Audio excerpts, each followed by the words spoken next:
Hi, welcome to Pictures, Noise and Words. I'm Hedgy, La Paz. and this is Gamma Ray.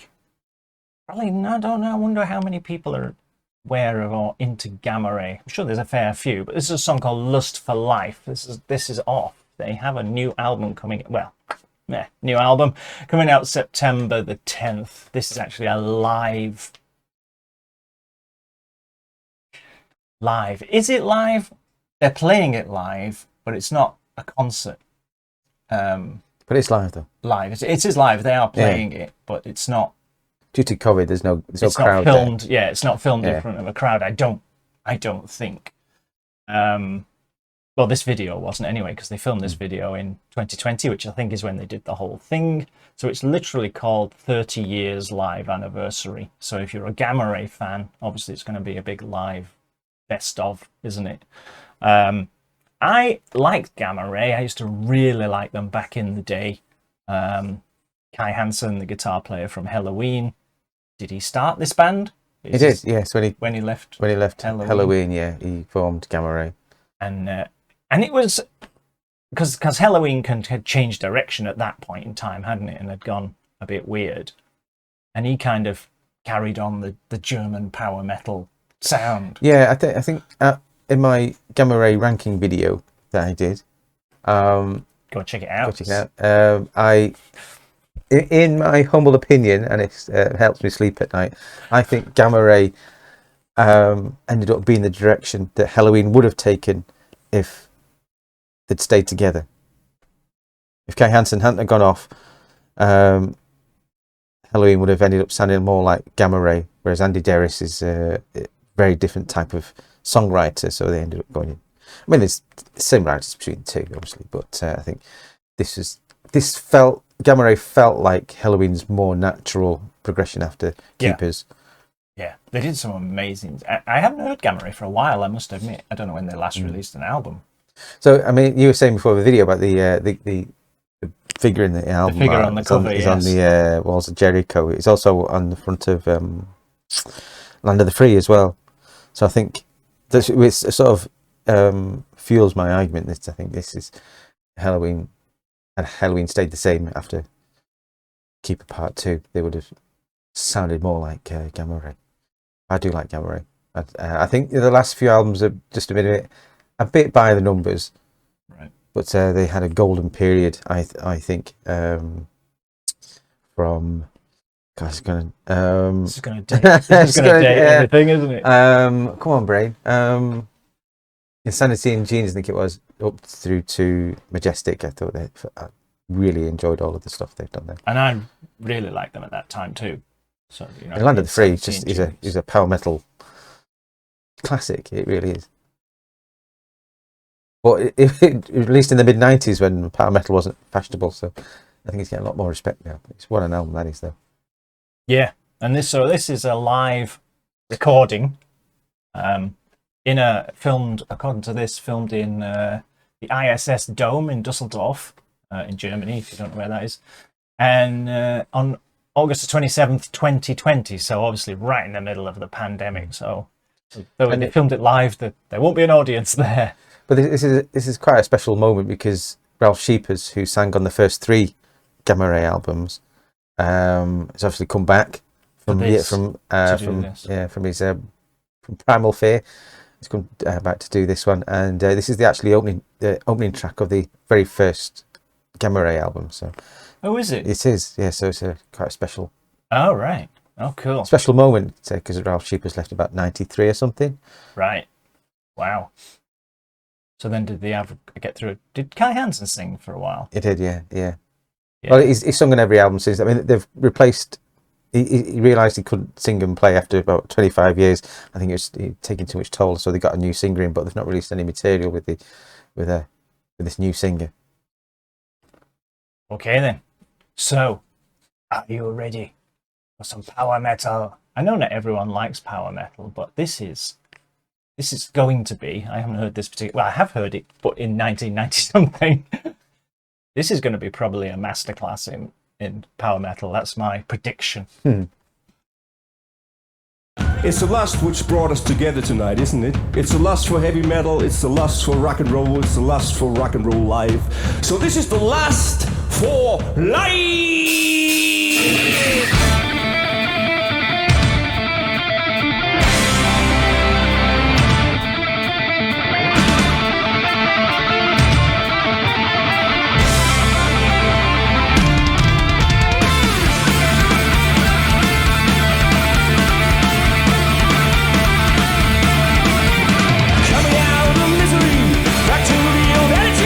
Take your part in our daily show.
Well, there you go. You know what? I'm gonna have to get that. It just reminded me of all of that. It just brought out the 1990s in me. I just kind of went, oh, there's so much energy and life in it, and just it's just great stuff. You can just have that on when you know, if you're doing something and it will just kind of charge you along while you're doing it. You know, if you're out cycling or running or doing something that you can just go along with it. It's just full of stuff. It's quite uplifting as well, isn't it? Yeah, it's quite uplifting. How melody. Power metal is, isn't it? Yeah. I mean, Ralph Sheepers still sounds amazing. He does. He does. What a voice. Apparently, I think you're sort of lining yourself up to replace Rob Halford and Judas Priest. Oh, right. At a similar time when Tim Owens. I think it all came to a head when he left Gamma Ray. I think he was losing interest in Gamma Ray because he wanted to do the Judas Priest job. Didn't get the Judas Priest job, so started Primal Fear, which sounds like Judas Priest. Funny enough. Anyway, but he sounds amazing, and some of the guitar work in that was just amazing. I mean, it's Gamma Ray, but it just sounds like Halloween, doesn't it? Really, it does. It very much so. Right back to those very first Halloween albums. You know, right back to the Walls of Jericho and those little harmonies, the melodies. I can't get enough of that. The widdly harmonies. That was what made Halloween what it was right back at the beginning, wasn't it? And then just like the driving non-stop double bass drums and big long extended guitar bits as well. Yeah, just when you think it's finished, it changes key, and then the guitar player has a go. It's like, it's my go now. But you know, we were just talking about song structures in the Ning and Isu one, and this again. I mean, it's fairly verse chorus, you know. But you got a long instrumental break, and then after the instrumental break, you've got a new vocal line, which they haven't come with. I'm not sure what it's called, but it's not the middle eight that leads into the chorus. I'm not sure what it is. Hopefully someone will correct me. I don't know what that is. After the solo, just before the last chorus, it's a new bridge. A second bridge, maybe. Second bridge. Let's go with the second. It's a bridge too far. Second bridge, but that's a Kai Hansen trait, really. Just that quite a few times. Just adding a whole new melody just for that bit. Yeah, and again, it keeps you listening. Yeah, right to the end. There you go. Oh, the song's gone. Yeah. It's changed in some way I can't quite identify, but I can hear it, but I'm not sure what's happened. Yeah. So there's September the 10th, which isn't that far away now. You can get it's a double CD job. Don't know how many songs are on it, or you can have a 3 LP black gatefold. Why do people buy LPs? I don't understand people who buy vinyl. That's just me. Because some people think it sounds better having a needle scratching some plastic. Maybe it does. Without all of the scratchy noises and the warped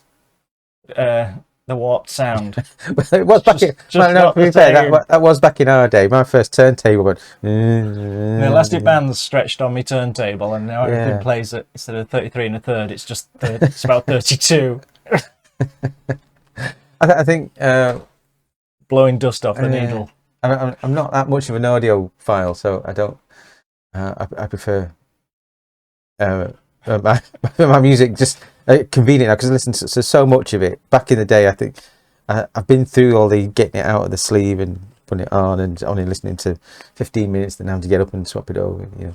At the other end of the spectrum, there's the people who believe that these digital recordings that are super high bit rate matter. And they're wrong as well. Just because your ears will only pick up so much, but you've got these people literally selling expensive bits of equipment and expensive things, saying, "Oh, it's super duper, whatever bit rate it is," and it's nonsense. Because you got to have.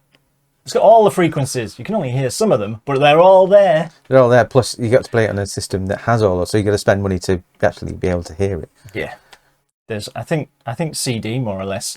Well, people are really going to be up in arms about this, but I think CD is probably as good as your average listener's ears will go, especially if you haven't got if you're listening to them on whatever, you know. You can argue about iPods and people saying how they mangle it when they compress it and digitize it and everything, but there's a point where it's not.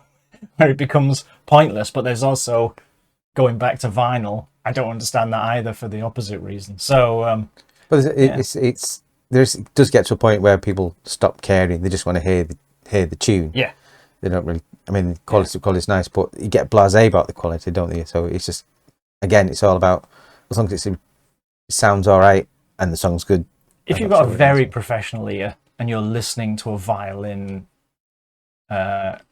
classical piece of music and you really know exactly what it is you should be hearing, then I can see the point of investing massive amounts of money into some sound system if it's your job to listen to it almost. But if you're not listening for fun, there's a point where it'll stop being fun. But it all stems from the top. If your original recording's good on the original tape or whatever, on what's digital these days, hopefully that would just filter down to whatever system you're listening to, you know, whether it be an expensive one or. We're always going on about it. Well, the recording of that was good. The production on that's good. The production on that is not so good because you're losing. I couldn't hear that guitar or whatever. But that's not down to the quality of what you're hearing as the quality of what was recorded and mixed, isn't it? At the end of the day. So, yeah, that's another conversation. But this will sound great because it'll sound like that, even with that. Now YouTube does mangle things slightly. So compresses it, so you do lose your bottom and your top. You do lose stuff on YouTube. Though YouTube is still a work of science fiction of how it works, if you think about it. But so it's good enough to get I will like this, to get a good. Actually, I just noticed on the finishing screen of this video, there's like Gamma Ray, Land of the Free off this video, and they've got a new singer on it. So I'd be interested to listen to that. He was stood at the back. That was the that's the new singer. Yeah, so I'd be interested to listen to him. Because one thing about Kai Hansen, he always had a bit of gravel to his voice, not as clean as Ralph Sheepers or Michael Kiske. So he could sing, but he wasn't the best singer, was he? Who? Kai Hansen? Kai Hansen. No, he had the range, and he obviously loved doing it. So I'd be interested to hear this guy, is he more of a Kai Hansen gravelly sort of feel? It sounded like it when they were singing the backing vocals. It sounded like he had a bit more grit to his tone.